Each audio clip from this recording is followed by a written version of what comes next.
ನಿಮ್ಮ ಮಕ್ಕಳು ಈ ತರ ಸೀನ್ಗಳನ್ನ ಹೇಗೆ ನೋಡ್ತಾ ಇದ್ರು? ಬೈದಿದ್ದಾರೆ. ಯಾವುದೋ ಒಂದು ಡ್ಯಾನ್ಸಿಗೆ ನನ್ನ ಹೆಂಡತಿ ಕರ್ಕೊಂಬಂದ್ಬಿಟ್ರು. ಜ್ಯೋತಿಲಕ್ಷ್ಮಿ ಅವ್ರ ತಂಗಿ ಒಬ್ರು ಇದ್ರು, ಗೊತ್ತಿಲ್ಲ, ಅವ್ರ ಹೆಸರು ಮರ್ತೋಗಿದೆ, ಹೆಸರು ಡ್ಯಾನ್ಸರ್, ದೊಡ್ಡ ಡ್ಯಾನ್ಸ್. ಅವರು ಐಟಮ್ ಸಾಂಗ್ನಲ್ಲಿ ನಾನು ವಿಲ್ಲನ್ನು. ಅದು ಆ ಬಟ್ಟೆ ಎಲ್ಲ ನೋಡ್ಬಿಟ್ಟು ನಮ್ಮ ಹುಡುಗ ನನ್ನ ಹೆಂಡ್ತಿನ ಅವ ನಡಿ ಆಚೆ ಹೋಗೋಣ ನೋಡಕ್ಕೆ ಬಂದಿದ್ರು. ಬೇಡ ನಡಿ ಅಂತ, ನೀನು ಇದನ್ನೆಲ್ಲ ನೋಡೋಕ್ಕೆ ಕರ್ಕೊಂಬಂದು, ಅಪ್ಪನಿಗೆ ಪಿಕ್ಚರ್ ಮಾಡಬೇಡ ಅಂತೇಳಿ, ದುಡ್ಡು ಇಲ್ದಿದ್ರು ಪರವಾಗಿಲ್ಲ,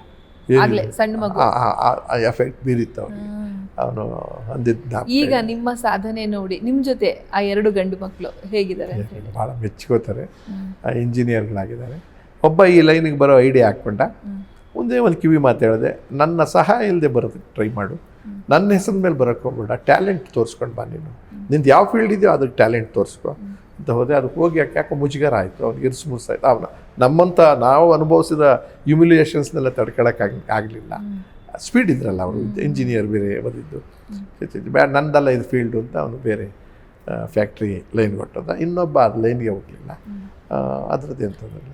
ಈಗ ನಾನು ಪಾತ್ರ ಎಲ್ಲ ನಂದು ಟ್ರಾನ್ಸ್ಫಾರ್ಮ್ ಆಯಿತು. ವಿಲ್ಲನ್, ಕೆಟ್ಟ ವಿಲ್ಲನ್ನಿಂದ ಕ್ಯಾರೆಕ್ಟ್ರಿಗೆ ಹೋದೆ, ಆ್ಯಕ್ಟಿಂಗ್, ಕಾಮಿಡಿಗೆ ಹೋಗ್ಬಿಟ್ಟೆ. ಈಗ ಎಲ್ಲ ಥರದ್ದು ವೆರೈಟೀಸ್ ಮಾಡಿದೆ.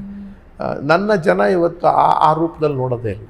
ಆ್ಯಂಡ್ ಒಬ್ಬ ಸಮಾಜಮುಖಿ ವ್ಯಕ್ತಿತ್ವ ಇದೆ. ಆಮೇಲೆ ನನ್ನ ಹೋರಾಟಗಳಿದ್ದಾವಲ್ಲ, ಕಾಸಿಗೆ ಓಡಾಡ್ತೀನಲ್ಲ, ಹೋರಾಟ, ಅನ್ಯಾಯ ಆಗಿದ್ದ ಕಡೆ ಹೋರಾಡೋದು ನೋಡಿದಾಗ ಸಮಾಜಮುಖಿ ವ್ಯಕ್ತಿ ಪಾತ್ರ ದುಡ್ಡಿಗೆ ಮಾಡ್ಕೊತಾ ಇದ್ದಾನೆ, ಆ ಥರ ತೊಗೊಂಡಿದ್ದಾನೆ. ಎಲ್ಲೋ ಒಂದು ಕಡೆ ಪ್ರಜ್ಞಾವಂತ ವ್ಯಕ್ತಿತ್ವ ಇವನಲ್ಲೂ ಇದೆ ಅನ್ನತಕ್ಕಂಥದ್ದು ಭಾವನೆಗೆ ಬಂತು.